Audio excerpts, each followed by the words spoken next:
In the cold black of space, somewhere between Council sectors, ships were dying. Not from battles, not from enemies they could see. They were just disappearing. No signals, no wreckage, no survivors. One second they were there, the next gone. The Council called it ghost activity. A lie they told themselves to stay calm, but deep inside, their leaders knew it was them, the humans. On a quiet moon station called Verax 4, a council officer named Dara watched the screen with wide eyes. Another patrol gone, she whispered. Her partner, a gray-skinned alien named Riel, leaned forward. That's the fourth this week. Same route, same vanish. Any distress calls? None. Just silence. Dara frowned. It's the same pattern every time. It's like something is waiting in the dark, hunting us. She zoomed in on the area. Suddenly, a small flicker appeared on the edge of the map. A triangle. Then 2, then 7. Her blood went cold. She knew what they were. Terran phantom ships, she whispered.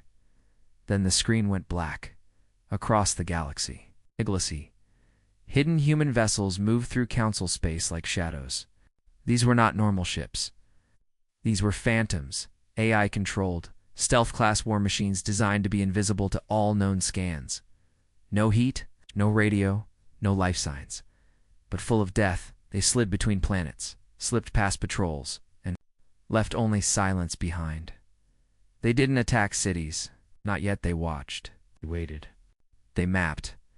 They listened to Council fear grow louder every day. On board the stealth command ship TSV Black Sun, a tall woman with sharp eyes stood before a glowing display. She was Captain Mira Kane, master of the Phantom Armada. Targets are confirmed, she said. A voice from the shadows replied, How many Council patrols have you marked? 32, and how many remain?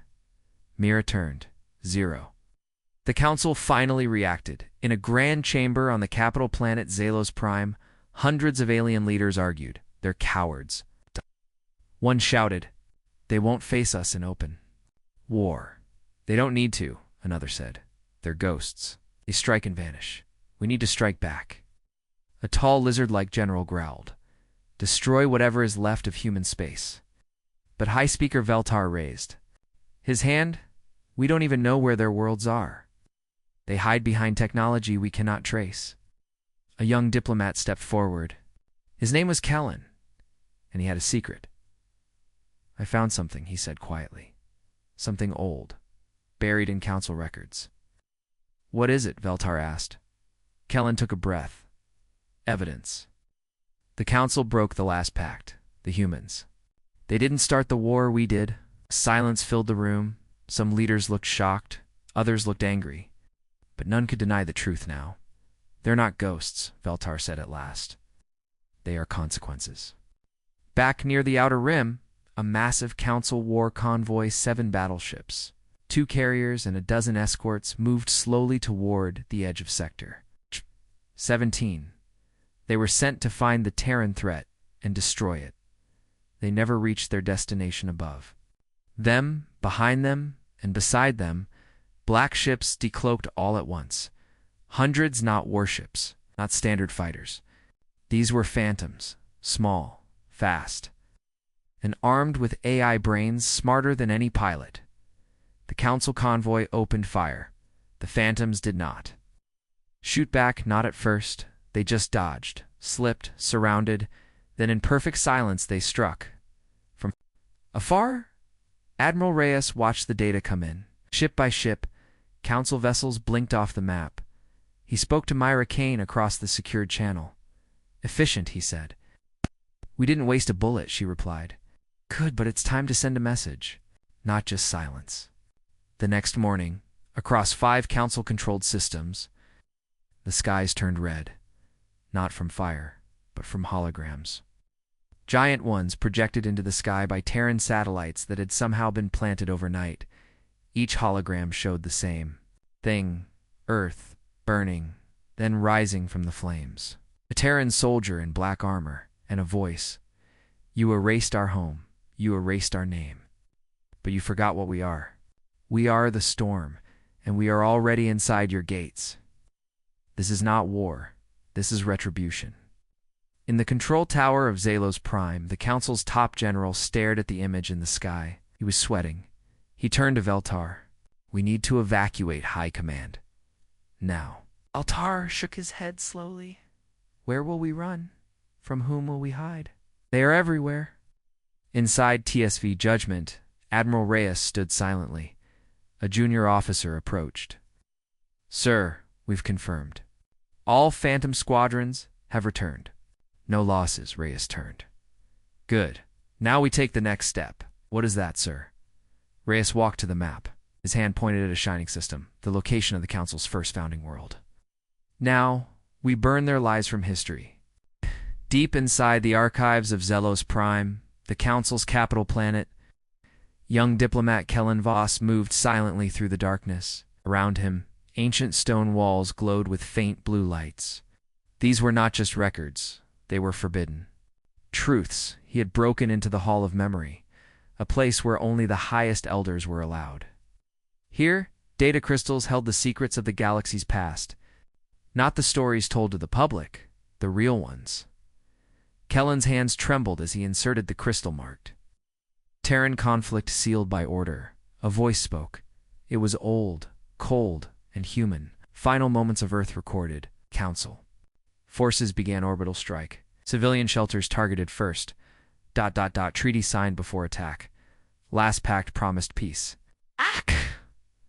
But Council command gave different orders. Kellen couldn't believe it. The Council broke the last pact.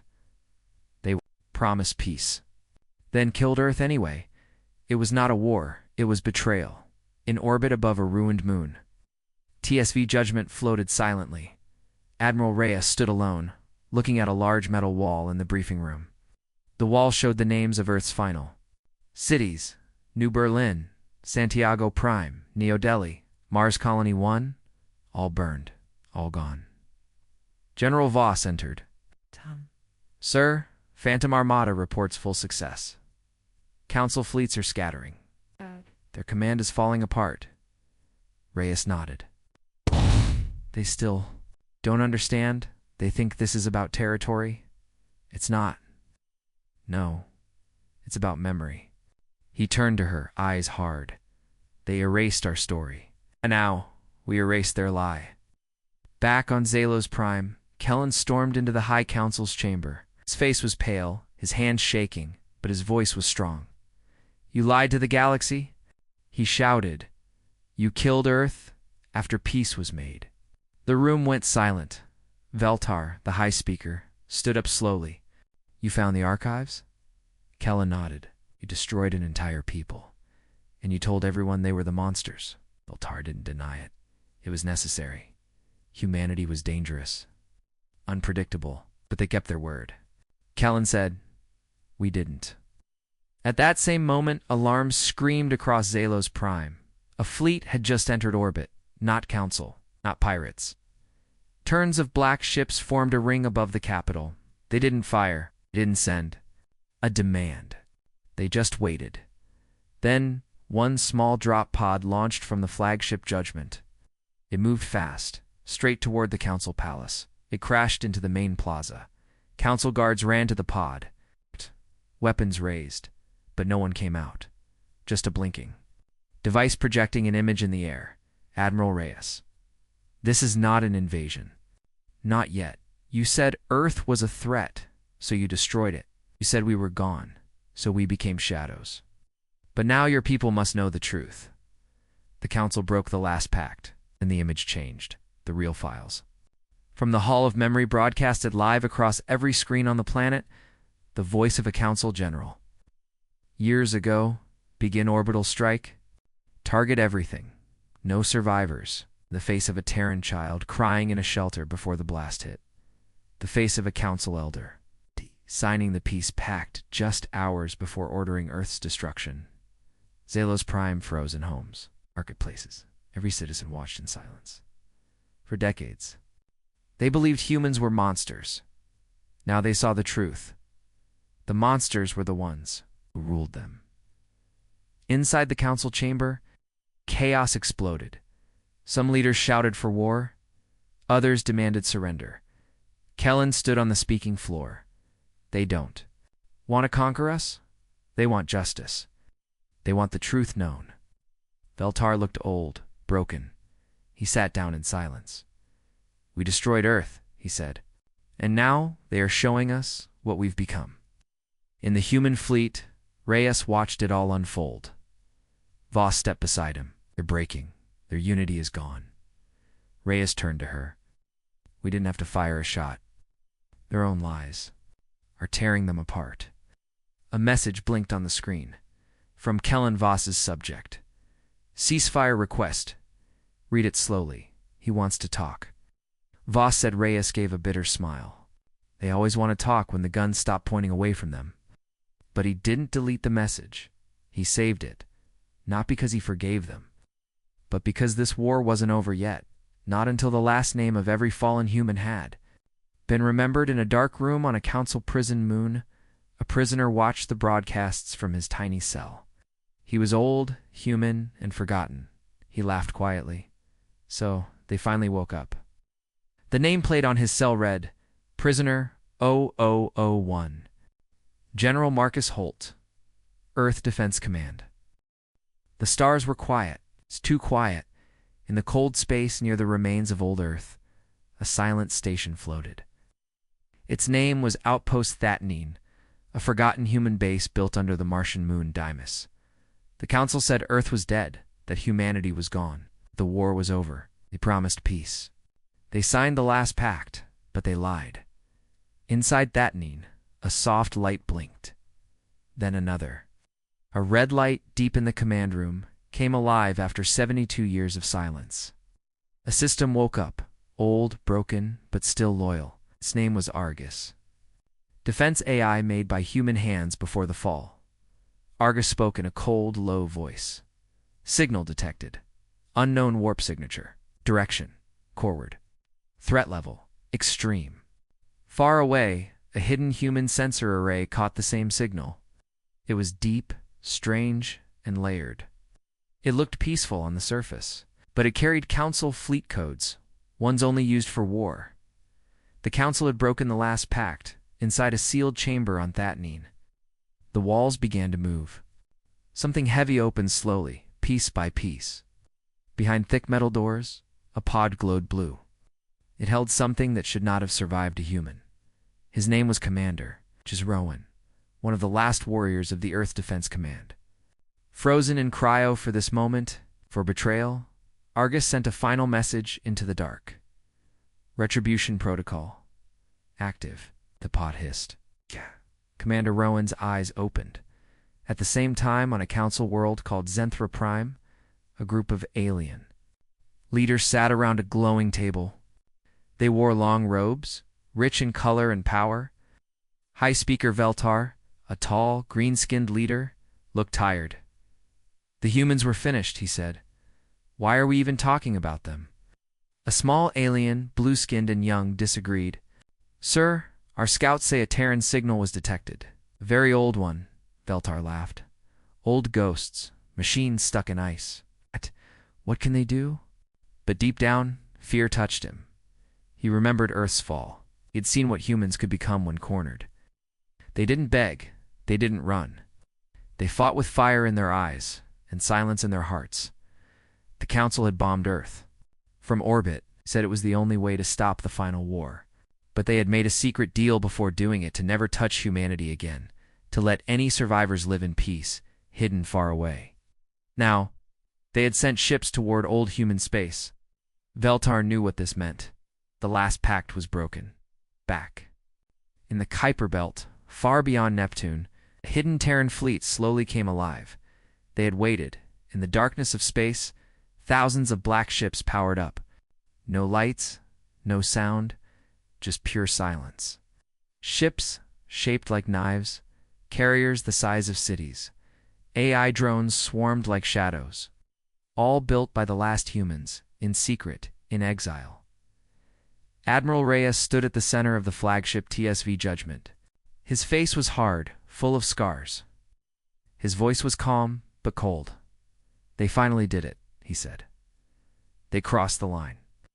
He looked at his crew, men and women trained from birth in the old ways. He raised his hand. "Wake the Armada. Connect to Argus. Activate all deep code networks. Okay? Operation Black Star begins now." A low hum filled the ship. One by one, across the dark, silent human fleet, red lights came alive. On Zenthra Prime, the skies above the Council City flickered. Then something strange happened. Every screen turned black. Every comm line went dead. Then, without warning, sound echoed across the city. A human voice, deep and full of pain. "You broke the last pact. You bombed our world. You lied to your people. You thought we were gone. We're not gone. We waited. And now, ... we return." After the message ended, a strange sound filled the air. Old Earth music, a war song, a slow, deep beat. A voice sang in a language most council members didn't understand. It made them feel something they hadn't felt in decades. Fear. Back on Thatney, Commander Rowan stood in the command room. He looked out through the glass at the stars. "Is the fleet ready?" he asked. Argus answered, "Yes, Commander. All systems active. Weapons hot. Human battle groups are awaiting orders." Rowan took a deep breath. "Send the signal to Reyes." Confirmed. Then he looked at Earth, a dark ball of ash, and rock, and he whispered, "They thought we were broken. They forgot who we are." The dark side of Neptune looked empty. Nothing moved, no lights blinked. But deep inside the shadow, a hidden world was waiting. It was not a planet, it was not a moon. It was a shipyard. They called it Forge-9 here. The last of humanity's weapons were born in silence, in secret and in pain. These machines had no names in council records. Their armor was black. Their purpose was simple. Revenge, Admiral. Reyes stood on the bridge of the TSV Judgment, staring at the screen. His face was calm, but his eyes were full of storm. "Status?" he asked. "Battle groups ready," a voice replied. "Omega Wing is armed. Silent dreadnoughts are loaded. AI phantoms are online." Reyes nodded. "Begin retribution protocol." Far from Neptune, closer to the galactic core, council fleets moved through space. They had no fear. For 80 years they had ruled without challenge. No enemy dared to rise. Every planet that resisted was crushed, but they didn't know what waited in the dark. One patrol ship, CS-12 Hacker, passed near an old asteroid field. The crew was bored. No life signs, no movement. Just rocks and dust. Then without warning, the stars disappeared. The screen went black. The ship's lights flickered. The captain shouted, "Shields up." Too late. Out of the shadow, a black shape. Moved like smoke. No heat, no sound. No warning. A single human drone, shaped like a dagger. Silent and deadly, passed through the ships. Like it was paper. The hacker was gone in 4 seconds. Not a single cry for help was sent. The news reached the council fast. 1 ship lost. Then 3. Then 12. They tried to hide it, but panic started to grow. Fleets were ordered to regroup. But many never arrived. Whole patrol wings vanished without trace. At first, the council believed it was a machine error. Then, someone found a strange symbol left behind on a dead station wall, a burned mark. A Terran eagle, wings spread wide. Claws ready to strike. Below it, 3 words written in Old English, "We are coming." In the command center of TSV Judgment, Reyes received the report. He smiled, but not with joy. "This is not war," he said to his officers. "This is justice." He turned to a soldier beside him, a tall woman in a black armor suit. "Voss, take Omega Wing. Burn one of their worlds." "Which one?" she asked. Reyes didn't blink. "The one where they first signed the last pact. Let's remind them what they promised." The planet's name was Tyvax 3. It was a council world full of life. Green skies, shining towers, and rich leaders. A city built on peace, or so they claimed. People laughed in the streets. unaware that death was falling from the sky. At high orbit, 20 human ships decloaked at once. Black engines burned bright. Rail cannons charged. AI drones launched like a swarm of dark insects. The planetary defense systems came online too late. The sky turned red.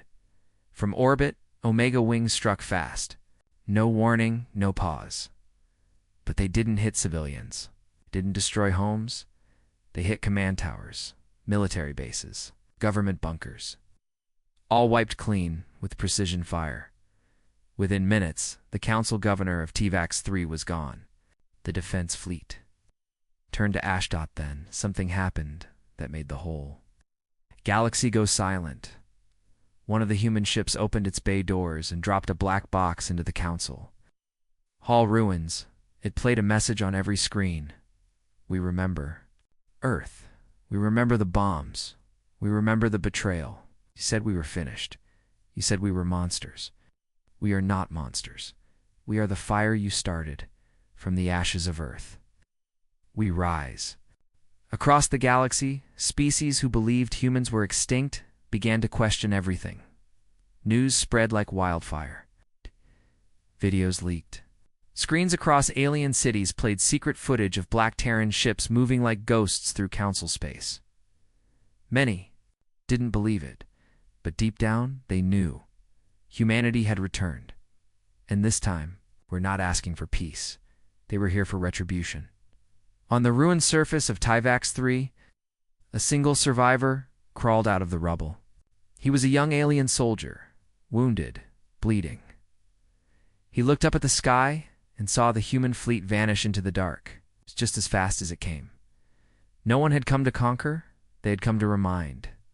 And then he saw something strange, burned into the city's stone wall, message in Terran code: "You took our home. You will take your lies." Back in TSV Judgment, Reyes closed the last report and looked at the stars. "We struck first," said a junior officer. "No," Reyes said quietly. "They struck first. Years ago. We just remembered." He walked toward the main screen where the stars of the council systems glowed. "Next target," the officer asked. Reyes whispered, "The capital. We end this where it all began." The stars above Moonbase Echo were quiet. Too quiet. No traffic, no cargo ships, no patrols. Commander Reyna stood near the observation deck staring out at the black space. Something felt wrong in her chest. Not fear-instinct. It was supposed to be a day of peace. The children on the base had just finished a school dance. Parents were taking pictures. Soldiers were relaxing. Earth had signed a new peace treaty with the Galactic Union just 3 weeks ago. Everyone thought the galaxy was safe now, but peace is often the calm before the storm, at exactly 0 hours. The sky outside the base turned red. It wasn't a sunrise. It was a weapon, a silent flash. Then a deep, shaking sound like thunder from far away. Commander Reyna looked up. Her eyes widened. A dark ship had uncloaked above them. It was not human. The alien ship released a single glowing sphere. It fell slowly toward the moon base. Some children pointed at it, thinking it was a light show. It wasn't. The sphere exploded before it touched the ground. In 1 second, the entire base turned into ash and fire. Air escaped. Walls melted. People didn't scream. There was no time. Silence took them before sound could. Back on Earth, the Space Traffic Control Tower saw the explosion. "Moonbase Echo has gone dark," the operator whispered. "Say again?" the general asked. "No life signs. ... Nothing. The base is gone, sir." Panic spread. Rescue ships were launched. But when they reached the location, all they found were broken pieces of metal, floating bodies, and burned earth. Footage from nearby satellites showed the attack in detail. But the alien ship had no flag, no signal, no identification. Just one symbol burned into its hull, an old war sign used by the Zeral Empire. A species that was supposed to be peaceful now. News spread fast. Billions watched the images on screens. Frozen children, their suits torn apart in space, spinning slowly, eyes wide open. No one spoke. Even hardened soldiers looked away. The Galactic Union called it a training accident. But Earth knew better. The president of Earth appeared on all channels. She didn't smile. Her voice was cold. They crossed our line. Not just a treaty line, but a line written in blood. We do not strike first, but we do not forgive this. Protocol Red Line is active. Everyone on Earth went silent. Protocol Red Line had not been used in 200 years. It was created for one reason only: when diplomacy fails, and the galaxy forgets what humanity can do. In a hidden command bunker, deep under the Andes Mountains, General Arya received the code. She didn't speak. She just looked at the hologram of her daughter who had died on the moon base and whispered, "Send the shadows." In orbit, hidden ships activated. On Mars, old war factories came to life. In space, Earth's cloaked fleets began to move towards Zerel territory, but not for open war. Not yet. This would be the beginning of a quiet revenge. Back in Zerel space, the Empire celebrated the attack in secret. Their leaders laughed. "Humans are soft," one of them said. "They cry more than they fight." But they had made a mistake. They didn't know Earth had been watching. Every message, every celebration, every ship movement, Earth didn't strike. Yet, first, it wanted to know everything. A single human spy, hidden in Zerel High Command, sent a message: "They believe we won't fight back. They forgot who we are." Duh. The response came only with 3 words: "Hold position. Wait." Because Earth had a plan, the people of Earth were in mourning. But not weak. People lit candles, held hands, cried, and then stood up. Soldiers returned to their posts. Scientists reactivated defense programs thought too dangerous for use. One child who had lost her parents on the base recorded a short video. Her voice was soft but clear. "We were kind, still want peace. But if you hurt us, we won't just fight, we'll end you." The video went viral. Even alien species who once mocked humans now stayed silent, because deep in their hearts, they remembered the stories. Stories about how Earth ended 3 empires in 1 century. How Earth was the only species that burned its own sky to win. And how humans always leave one enemy alive to tell the tale. The Red Line was now behind them, and what came next would shake the stars. The room was silent. Only one red light blinked on the black screen. General Arya stood in front of it. Her face was calm, but her eyes were full of fire. She pressed her hand on the scanner. A voice spoke. "Confirm activation of Protocol Red Line." Arya didn't blink. Confirmed. A loud metal sound echoed through the secret bunker deep under the Andes Mountains. Massive doors opened, and old war machines woke up. Giant screens showed maps of enemy space. A quiet war had begun 6 hours earlier, in a council room high. Above Earth, the president looked at the top military leaders and scientists. No one spoke. "This is not a normal war," the president said. "This is not about land or power. They killed our children. They laughed, and now, we respond." She turned to the science team. "Tell me what we have." Dr. Kell, head of Earth's Black Projects, stepped forward. "Project Phantom is ready. Cloaked warships. Silent, undetectable, and We've tested the new AI war cores. They think faster than any enemy ship." A general raised an eyebrow. "We said those were too dangerous." The president replied, "They just made them necessary." Back at the secret war bunker, General Arya looked at her team. "We don't strike openly. Not yet.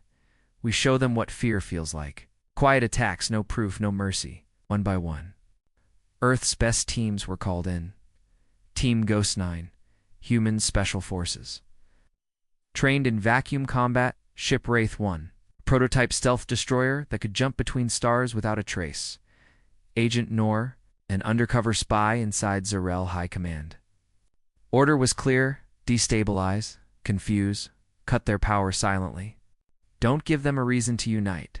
Make them blame each other. In Zerel space, Admiral Threx was enjoying a feast. The moon attack had made him a hero. He laughed with his generals. The humans cry. They don't fight. like insects. But he didn't know. A human ship was already watching him. From deep space, Wraithwan recorded his location. A single drone was launched, silent, invisible. It entered the Admiral's cruiser without setting off any alarm. The drone sat still for 2 hours. Then it played one sound. A child's voice. "You killed us. Now we return the favor." And then the ship exploded from inside. No trace, no evidence. Just ashes floating in the cold. On Earth. News channels didn't report it. But deep in Earth's war room, General Arya marked a red X. On the screen, one down. More to follow. Across the galaxy, strange things began to happen. A weapons factory in Zarel space stopped working. No sign of hacking. Their border patrol vanished without sending a signal. High leaders received gifts, broken helmets from Earth, soldiers with blood-stained flags. Fear started spreading, but Earth said nothing. They still blamed each other. One Zarel general shouted in a council, "It must be the Altari. They want war?" Another shouted back, "No, it's the humans. Can't you feel it? It's them." But they had no proof. That was Earth's plan. On Mars, Earth's AI war brains ran simulations. Target 1034 can be eliminated in 0.83 seconds. Target 2120 suggests slow kill for psychological impact. These weren't just attacks. They were messages. And the messages were working. On Earth, the public still grieved. But they were not weak. Families wrote letters to soldiers. Children drew pictures of brave astronauts standing over evil alien ships. One girl held a sign during a peace march. It said, "We are kind, but we are not soft."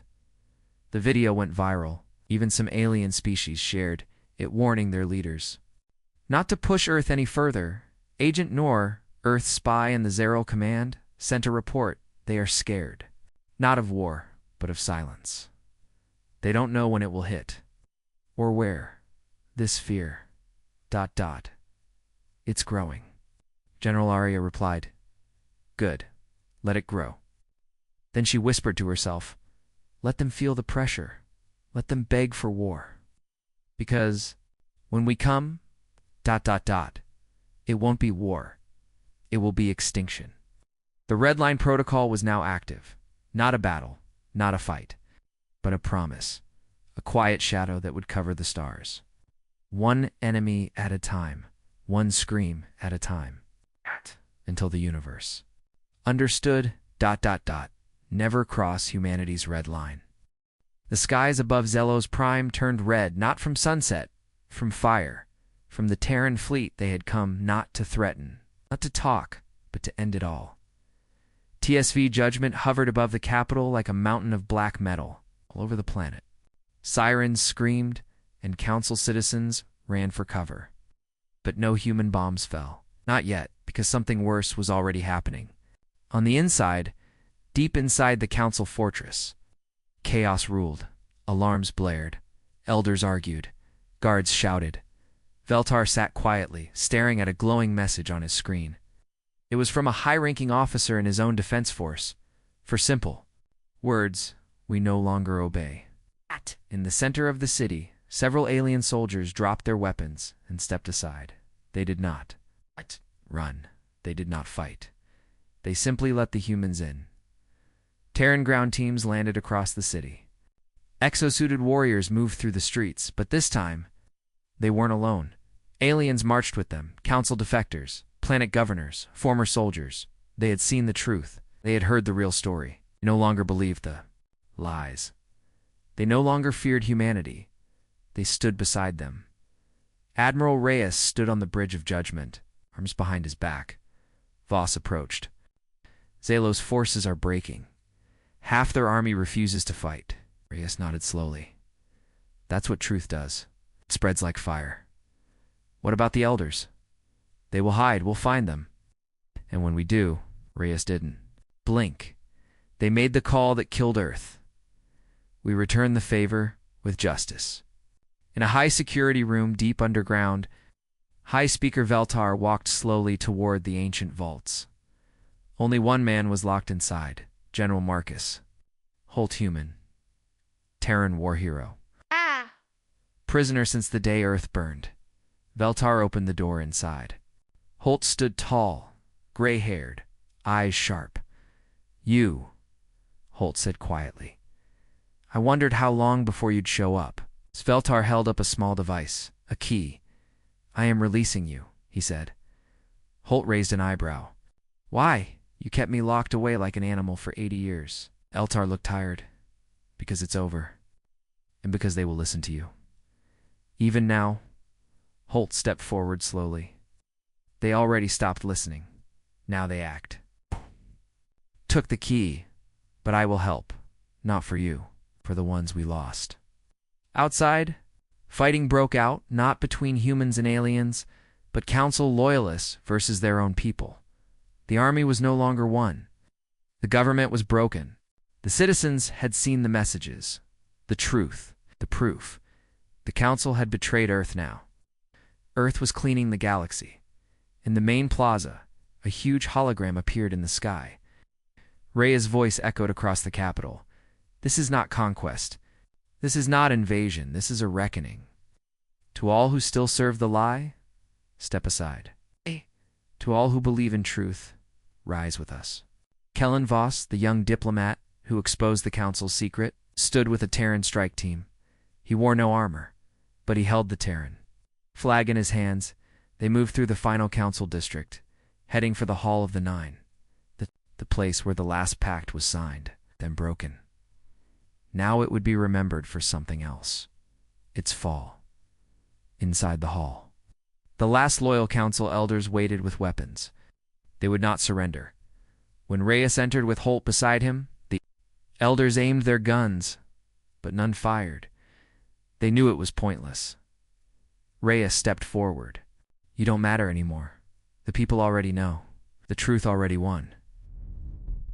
Veltar stood unarmed.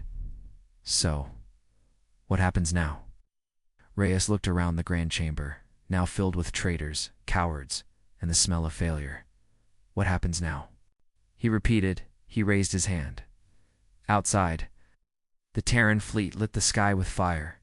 The Council towers fell. The government of the galaxy had ruled for 200 years. It ended in 20 minutes. Later that night, General Holt stood under the stars. Free for the first time in 80 years, Kellen joined him. What will you do now? The young diplomat asked. Holt looked up at TSV's judgment flying above. I don't know. But I do know this. They forgot who we were. Now. They never will again. On a distant alien world, a small child watched the broadcast. He turned to his father. Are the humans good now? His father didn't answer right away. They are not good. They are not evil. They are something else. What? Awake. Smoke still rose from the ruins of Zalos Prime. The towers of the old Council were gone. The flags torn down, their voices silenced. Across the stars, planets that once bowed to the Council now stood quiet, waiting for what came next. But there was no cheering, no dancing, only silence, because everyone knew. Something greater than. War had just happened. Humanity had returned, and the galaxy would never be the same inside. The great hall of the former Council, Admiral Reyes, stood in front of a broken throne. It had belonged to High Speaker Veltar. Now it was nothing more than cracked stone and forgotten lies. The Terran flag hung behind him, black with a silver eagle.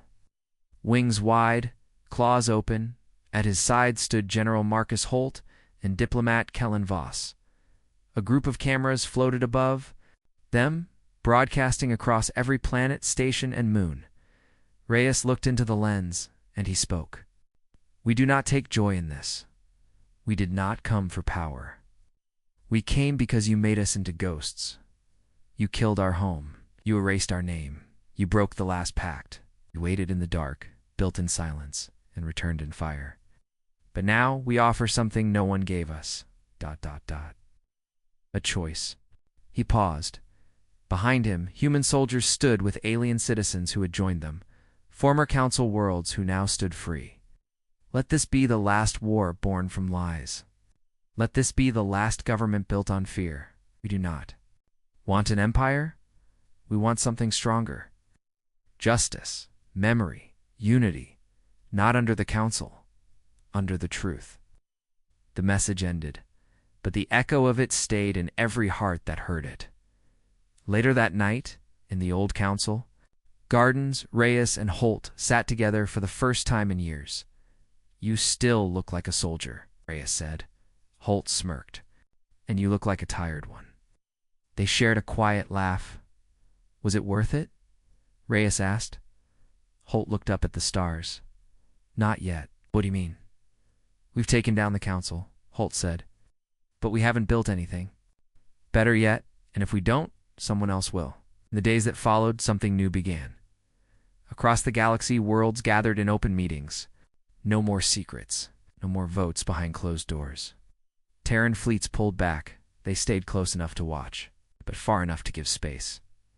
Humans sent help, food, medicine, water, even to the worlds that once cheered when Earth burned, and slowly. Something began to grow, a new alliance. Not ruled by fear or force, but by memory, the humans called it. The Pact Reborn, a promise that this time the peace would be real. Kellen Voss stood at the first meeting of the new pact. He wore no title. Armor, just a pen. He was the one to write the words that would guide the galaxy for the next age. At the bottom of the pact, one line stood out. "Forgiveness is not weakness. Justice is not revenge. But truth. Truth is forever." In the far reaches of deep space, the last Terran Titan, TSV Leviathan, shut down its weapons. It had never fired a single shot. But its presence had been enough. A message was left carved into its hull, written in a dozen languages. "We are watching, not to rule, but to remember." Children on alien worlds began learning Earth's history for the first time, the real version. They learned about the cities, the people, the betrayal. They learned that humanity was not perfect, but they were strong, not just in war, but in survival. On a small green planet once ruled by the Council, a statue was built. It showed a human child reaching out to an alien child, their hands almost touching. The base of the statue had one word: together. Years later, old General Holt walked through the garden on Zalos, now filled with flowers and laughter. A child ran up to him. "Sir, are you the ghost soldier?" Holt knelt down. "I was. Are you still?" Holt smiled. "No, not anymore." "Then, what are you now?" He stood and looked at the stars. "Now, I'm just a man who remembers." In the final records of the old council, one file remained open, a Terran message marked, "To all who forget." Do not mistake silence for weakness. Do not mistake patience for surrender. Do not mistake peace for blindness, because when you break your promises, humanity will return. And this time, we will not ask for forgiveness.